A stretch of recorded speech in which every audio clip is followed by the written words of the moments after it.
It is a hockey night in Carolina.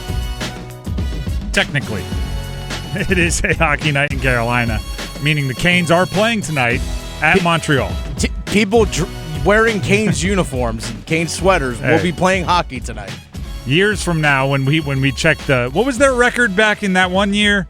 This one counts, so it counts. With a little bit of context, it's what Dennis said. It's people wearing Canes uniforms, wearing their sweater, although it may not be the Canes we're used to seeing. Rod Brind'Amour called up. That one's pretty cool. You know who's the real, I don't want to call him a loser in all of this, but you know who really wishes that like the Canes trotted out all of their best players? Columbus. Because Montreal is in a fight for a playoff spot, and Columbus has been trying to track them down and has been doing a pretty good job of it, right? Columbus has been chasing them down, going on this run, and it has turned tonight essentially into a playoff game for the Canadiens. And the Canes are rolling out AHL players to rightfully and intelligently save their main contributors' legs, let them get some rest, save their health going into the postseason. Not a great equation for winning the game traditionally. And by the way, I'm not placing blame on anyone. It's just a real bummer for Columbus that the Canes aren't going to roll out their regular lineup in order to help them out. If Montreal gets a point tonight, in any way, shape, or form, just 1 point, they clinch that final wild card spot. Don Waddell's like, really? Really? Can you do me a solid, guys? Come on, man. For those of you wondering, here were those that were not on the ice for Canes morning skate this morning in Montreal.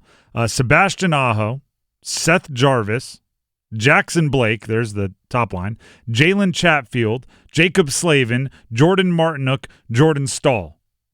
In no particular order, just throwing out names. They will not be expected to suit up tonight, which means you're going to get to see Carrier, Brind'Amour, Stankoven line, most likely.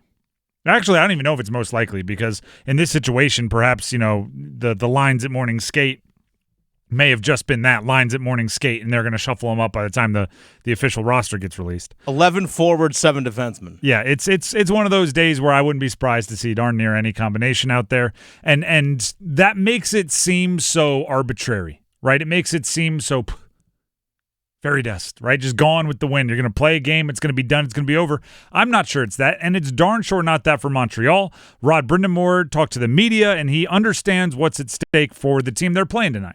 We're at different spots, right? Like the game doesn't mean anything for us as far as where we're going to fit, but it means a lot to certain guys in that room, and so that's important. We want to give our best effort, and that's what we want to do every night. Obviously, we know what's coming at us. We know that they have to win to they don't have to, but I know the mindset is going to be they have to win. So we expect their best, and it doesn't matter who's in our line or not. Like I expect the best from our guys.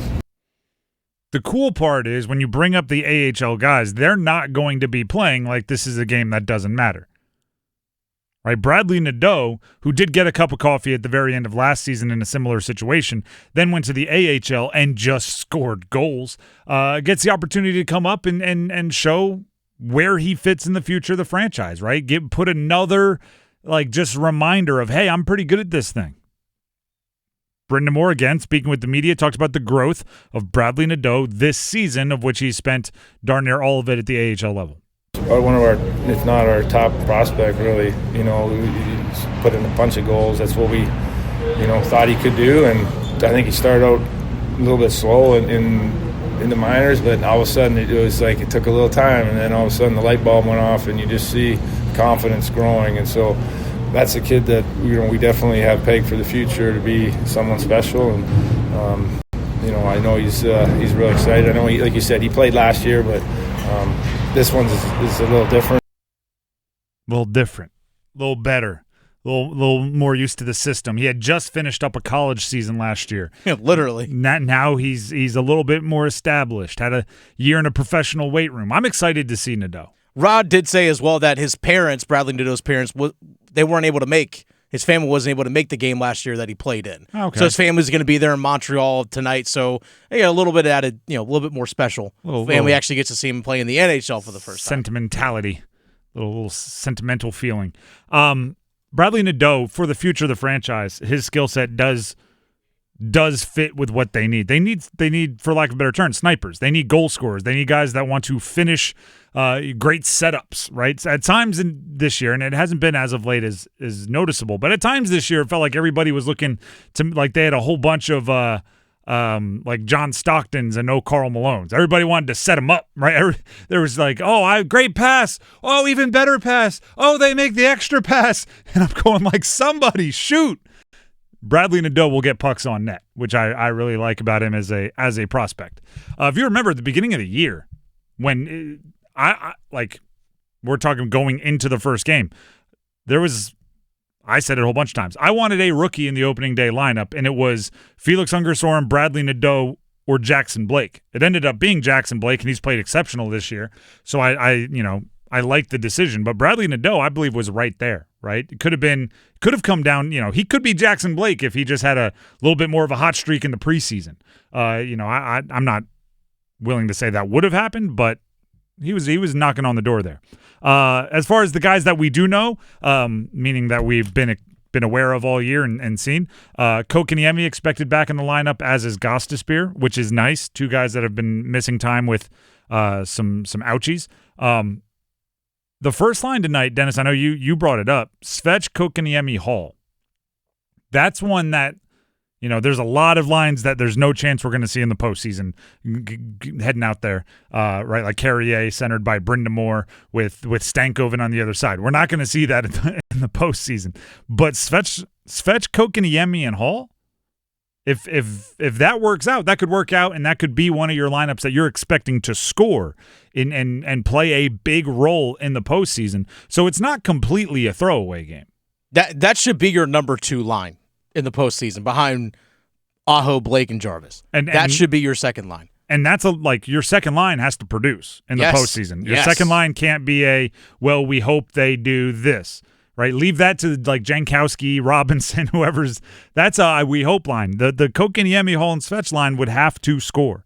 So whatever they can do to drum up some momentum tonight, even in a game that seems like it means nothing to the Canes, I think matters. Right, like Aho, Jarvis, they've been buzzing. You're good there. This line needs to get buzzing. And then lastly, Kochekhov's in net. Anything you can do to get that guy's confidence up, anything you can do to get him back into a rhythm. Again, who cares if the game matters in the standings or not? Who cares if it matters for home ice? Who cares if it matters for who you're going to play or what seeding? If Kochetkov gets something going in the right direction, I think that's big. No guarantees you're going to need him in the postseason, right? I think we can all agree that it looks like it's going to be Freddie Anderson's net first and foremost. But if you do, if there is an injury, if there is an overwork situation, if Freddie does struggle, any kind of confidence you can grab for Kochetkov now is worth its weight in gold if you do need him a week from now. And it is that soon. Like it's games start here either Sunday or Monday. Yeah, I know. It's. Can we get there? Well, we can say next week and be like you could be into the teeth of the series by this time next week. You could be 2 games in already or looking right at the second game.